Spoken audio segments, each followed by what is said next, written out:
Today, I'm going to show you the hush cut with face framing and curtain bangs. It's perfect for long hair, so if you're ready to learn this haircut, let's get started.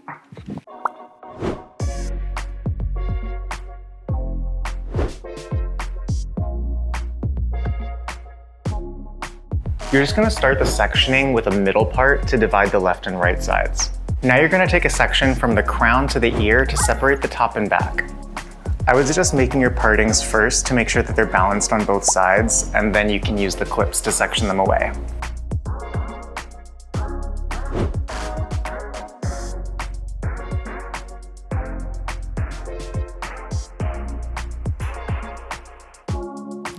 As I'm doing these sections, you can just leave like a little tail, so just a little bit of hair, wrap it under the knot, and then use the clip just on the tail to keep the tension. And then you can wrap the rest of that hair right underneath the clip, and it'll keep your sections nice and tight. We'll now separate the crown from the back, so you can put your comb on the head and then see where that comb leaves off. It'll tell you where the head is beginning to round. So once you find that point, that's going to be where you section off the crown. So find the round of the head and then just take a section to separate off the crown. Now this step is really important because the crown is what determines whether your layers will fall really softly or if they'll end up kind of choppy and hard. So make sure to keep the crown section separate because it's going to set the tone for how the layers in the back actually look. So here's your sectioning when you're done. You've got your sides separated, and then you've got your crown sectioned out from the back.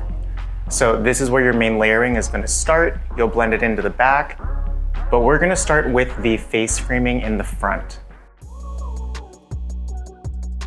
Now you're going to begin the face framing. This is where we build softness and flow into the cut. Start by separating the top from the sides. This is going to help you to keep all of the length and density on the sides. Now that you've got the sides separated out, just tuck it into the back section to keep it safe. So just kind of wrapping it around and then clipping it away.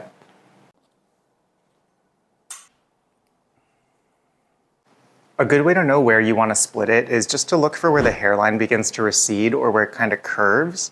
So it's funny because you can actually see that parting, it almost matches up with the parting we did to separate the crown. But just try to make sure it's straight. If you don't do clean sectioning, it's really easy to get lost in the haircut. And don't forget just to tuck the sides away so that you can protect all of that length and density. And just use a clip to keep it separated. So what we're going to do is we're going to try to create an angle that works from the shortest length all the way down into the ends. But we want to keep all of this length and density at the bottom, so it's really important that our angle is super steep. You can take a small guide right in the center to help decide where you want to cut your shortest layer. And when you're setting your layer guide, try to set the guide length around the eyes, because normally your clients are not going to have the hair right in front of the face. So I'm going to set that guide to right around the jaw. So once you've decided on your guide, just make a little snip. If you want to get very technical, you can hold that hair in the center and then cut a slight V shape. And that's going to start to create that short to long movement that we want in the layering. Now start with taking vertical sections. So I'm going to take a 2-inch vertical subsection right behind the hairline. And you're going to do this on both sides because we're going to try to create balance as we cut. Find the shortest guide, hold the hair out, and then cut a steep diagonal line from that guide down to the length. I'm half closing the scissors, so it's not fully closing at all on the way down, but just half closing. And then see that steep diagonal line from the hair that we cut? That's the angle you're looking for these layers. And now cut a similar diagonal, working from that shortest length all the way down to the ends.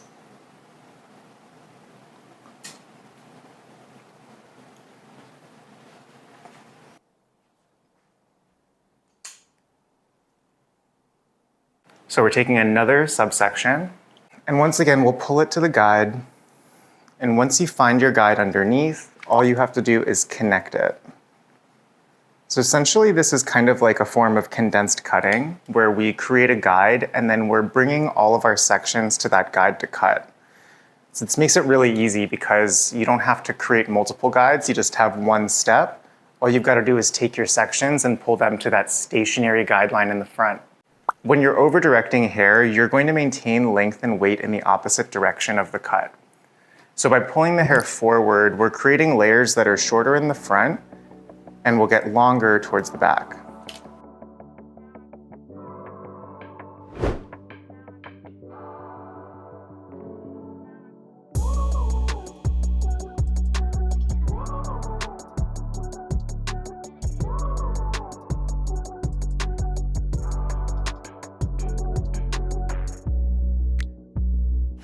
Now we'll just grab a small triangle section in the front and then just check that you're happy with the balance. I'm pretty happy with it. Looks like this side might be a hair longer, but it's not really enough to make a visual difference, so I'm not really that worried about it. Looks pretty good to me. You should be able to comb the hair and the layers just fall into place like that. Before moving on, double check your layering by taking a small panel of hair from the back of the top section and then just comb that straight up, and you want to look for that shortness in the center that gets longer to the outer corners. So this panel that we just used to check the front face framing is going to be our new guide. Now you can split the crown down the middle, so split the right and left side of the crown. Now you're just going to pull the crown section straight up to the guide, look for that short to long line, and once you find that, all you've got to do is connect it. As the hair combs down, it'll have this really nice short to long movement. And just repeat the process on the other side, looking for that diagonal angle from your guide, and then just cutting to match. If you need to, you can comb the section twice if it's too wide for your fingers, and just make sure that you're in control the entire time. Just gonna hold it up to check. You should have that same short into long motion as you do from the guide. So that's going to give you layers that are shorter and then get longer towards the bottom. Comb the sections up horizontally to reach your guide. Once you find the guide, just connect. Because the hair at the bottom has to travel so far up to reach the guide, you're actually able to keep a lot of that strength in the base. You may need to respray the hair for saturation. If it starts to dry out, you can spray it with water or use a leave-in conditioner. And then all we've got to do is pull the hair up and connect.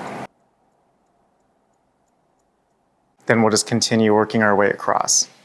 One thing that you'll really like about this kind of layering is that it adds movement without sacrificing the strength of the base.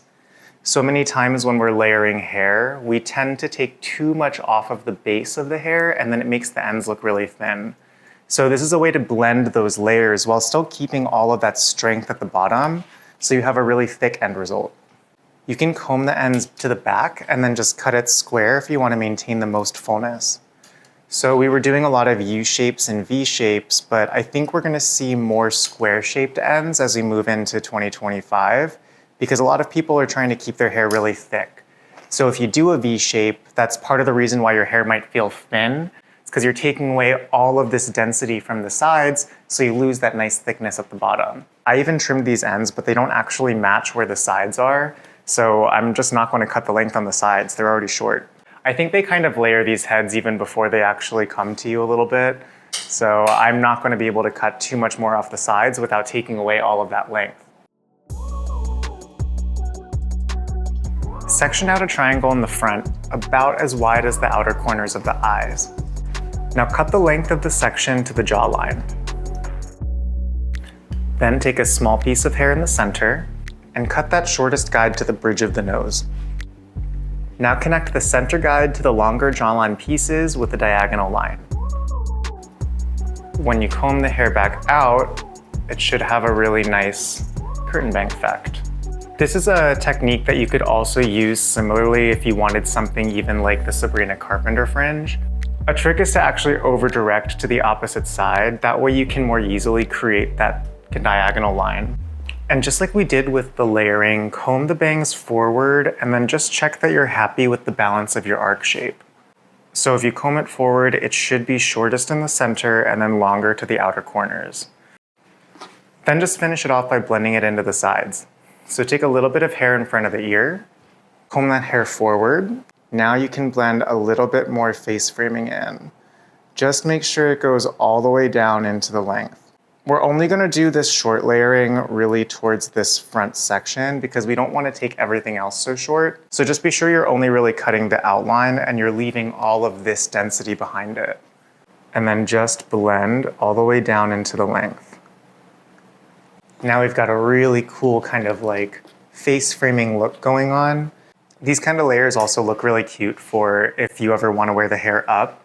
They kind of just drop out really naturally, so you get something fun in the front while still being able to wear the hair up. Today I'm using the Kenra Blow Dry Mist for heat protection. It's a spray applicator, so it's super easy to apply. And I'm focusing it more on the ends. You don't want to have too much towards the scalp because you don't want anything to look too greasy or heavy. Even the back already looks great as it's drying. You can see all of those nice flowing layers that work from that shortest layer down into the length. So even if you have naturally wavy hair, you could air dry this hairstyle and it'll look really natural and beautiful. Honestly, like I kind of want to diffuse it, but we're gonna blow dry it because there's some final texturizing details we're gonna do once it's all dry. Here's the finished result blown dry. You can see even without texturizing, there's a ton of shape and we've kept all of the length and density. You have these nice long curtain bangs that flow into the face framing layers. And you have these short pieces, but everything blends really well into that length. So you're not left with anything that's too thin. It's shaggy without being too stringy and gives you a lot of movement while keeping all of the length. So you can start taking sections of hair from the front, and wherever it feels heavy, just use your shears to chip into the hair and remove weight. So I'll insert the shears almost parallel to the strand, and just using the tips, we're taking away small channels of hair. Notice we're over-directing the hair again out of its natural fall. So I'm still kind of doing those movements that we did to create the shape of the haircut, but now we're just going ahead and texturizing instead of cutting the layers any shorter. You're just really looking for anything that feels blunt and just take channels of weight away where you want to create more movement. As you comb those strands out, look how you can keep control of the texture that you cut, and it'll create some fun pieciness as well as different flips within the haircut.